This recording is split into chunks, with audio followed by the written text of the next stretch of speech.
ನಮಸ್ಕಾರ, ಎಲ್ಲ ಹೇಗಿದ್ದೀರಾ? ಎಲ್ಲ ಚೆನ್ನಾಗಿದ್ದೀರಾ ಅನ್ಕೋತೀನಿ. ಏನಂತ ಹೇಳಿದ್ರೆ ಈ ಬಾಳೆ ಮೀನು ಹಿಂಗೆ ಒಂದು ರೌಂಡ್ ಹೋಗಿ ಬರೋಣ ಅಂತ ಹೇಳ್ಬಿಟ್ಟು ಮಕ್ಕಳನ್ನ ಕರ್ಕೊಂಡು ಬಂದಿದ್ದೆ. ಏನು ಇಲ್ಲಿ ನೋಡಿ, ಬೆತ್ತದ ಹಣ್ಣು. ಹೋದ ವರ್ಷ ಕೂಡ ಇದೇ ಸಮಯದಲ್ಲಿ ಬೆತ್ತದ ಹಣ್ಣನ್ನು ತಿನ್ಕೊಳ್ತಾ ಇಲ್ಲಿ ಒಂದು ರೌಂಡ್ ತಿರ್ಗಾಡ್ಕೊಂಡು ಹಾಗೆ ಗರ್ಚಿನ ಹಣ್ಣೆಲ್ಲ ಕೊಯ್ಕೊಂಡು ಹೋಗಿದ್ರು. ಈಗ ನೋಡಿದ್ರೆ ಈಗ ಮತ್ತೆ ಬಂದಿದ್ದೀವಿ. ಈ ಒಂದು ಬೆತ್ತದ ಹಣ್ಣು ಹಾಗೆ ಒಂದು ಸ್ವಲ್ಪ ಗರ್ಚಿನ ಹಣ್ಣು ಸಿಗತ್ತೆ ಅಂತ ಹೇಳ್ಬಿಟ್ಟು ಅದನ್ನು ಕೊಯ್ಕೊಂಡು ತಿನ್ನೋಣ ಅಂತ ಹೇಳ್ಬಿಟ್ಟು. ಅದು ಗರ್ಚಿನ ಹಣ್ಣು. ಅದು ಹಂಗಲ್ಲ, ಹಿಂಗೆ ಕೊಯ್ದಾ?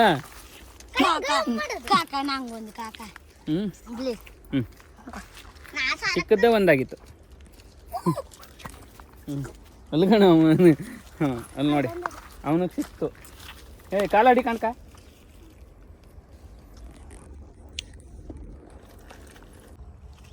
ನೋಡಿ ಇಲ್ಲಿ ಚೌಳಿಗೂಡಲ್ಲೂ ಕೂಡ ಗರ್ಚಿನ ಹಣ್ಣು ಇದೆ ನೋಡಿ. ಗರ್ಚಿನ ಹಣ್ಣು ಅಂದರೆ ಇದೆಯಾ ನೋಡಿ.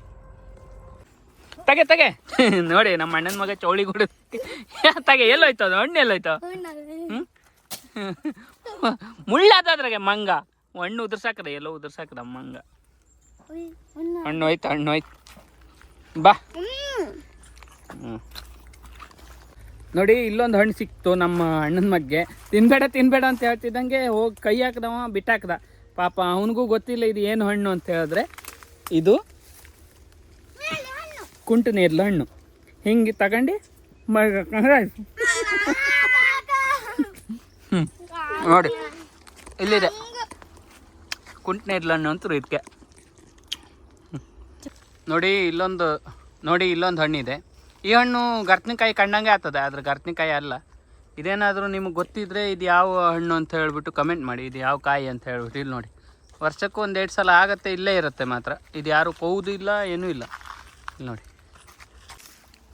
ನೋಡಿ ನಮ್ಮ ಅಣ್ಣಗೆ ಬೆತ್ತದ ಹಣ್ಣು ಸಿಕ್ತು ಅಂತ, ನಮ್ಮ ಅಣ್ಣನ ಮಗ್ಗೆ ಬೆತ್ತದ ಹಣ್ಣು ಸಿಕ್ತು ಅಂತ ಹೇಳ್ಬಿಟ್ಟು ಹೋಗಿ ಬಂದು ಇಲ್ಲಿ ನೋಡಿ ಕೊಯ್ತಾ ಇದ್ದಾನೆ.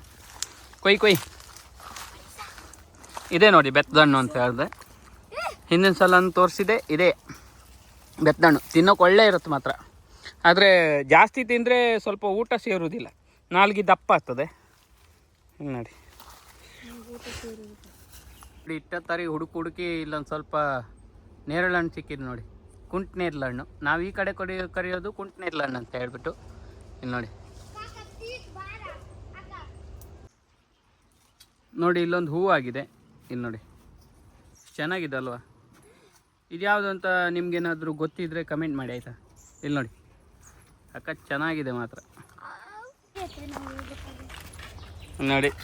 ನೋಡಿ ನಾನು ಇನ್ಸ್ಟಾದಲ್ಲಿ ಬೆತ್ತದ ಹಣ್ಣಿನ ವಿಡಿಯೋ ಹಾಕಿದ್ದೆ. ಒಬ್ಬರು ಹೇಳಿದ್ರು ಈ ಬೆತ್ತದ ಹಣ್ಣಿನ ಬೀಜ ಬೇಕು ಅಂತ ಹೇಳಿಬಿಟ್ಟು. ಅಂತ ಹೇಳಿದ್ರೆ ಅವ್ರಿಗೆ ಎಲ್ಲೋ ನೆಡುಕಾಗಿ ಈ ಒಂದು ಬೆತ್ತದ ಹಣ್ಣಿನ ಬೀಜ ಬೇಕು ಅಂತ ಹೇಳಿದಾಗ ನಾನು ಅಡ್ಡಿಲ್ಲ ಕೊಡ್ತೆ ಅಂತ ಹೇಳಿದ್ದೆ. ಇವಾಗ ಇಷ್ಟು ಬೆತ್ತದ ಹಣ್ಣನ್ನು ಕೊಯ್ಕೊಂಡು ಬಂದಿದ್ದೀನಿ.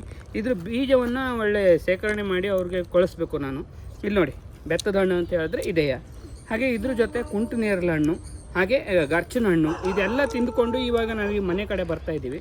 ಇಲ್ಲಿ ನೋಡಿ ಇವಾಗ ಮನೆ ಕಡೆ ಹೋಗ್ತಾ ಇದ್ದೀವಿ. ಕುಂಟು ನೇರಳೆ ಹಣ್ಣು, ಬೆತ್ತದ ಹಣ್ಣು, ಗರ್ಚಿನ ಹಣ್ಣು, ಹಾಗೆ ಇನ್ನೊಂದು ಕೆಲವೊಂದಷ್ಟು ಹಣ್ಣುಗಳನ್ನು ತಗೊಂಡು ಹಾಗೆ ತಿಂದುಕೊಂಡು ಈಗ ಮನೆ ಕಡೆ ಹೋಗ್ತಾ ಇದ್ದೀವಿ. ವಿಡಿಯೋ ಇಷ್ಟ ಆದರೆ ಲೈಕ್ ಮಾಡಿ, ಹಾಗೆ ಶೇರ್ ಮಾಡಿ, ನನ್ನ ಚಾನಲನ್ನು ಸಬ್ಸ್ಕ್ರೈಬ್ ಮಾಡೋದನ್ನು ಮರಿಬೇಡಿ ಅಂತ ಹೇಳ್ತೀನಿ. ಮುಂದಿನ ವಿಡಿಯೋದಲ್ಲಿ ಸಿಗ್ತೀನಿ. ಧನ್ಯವಾದ.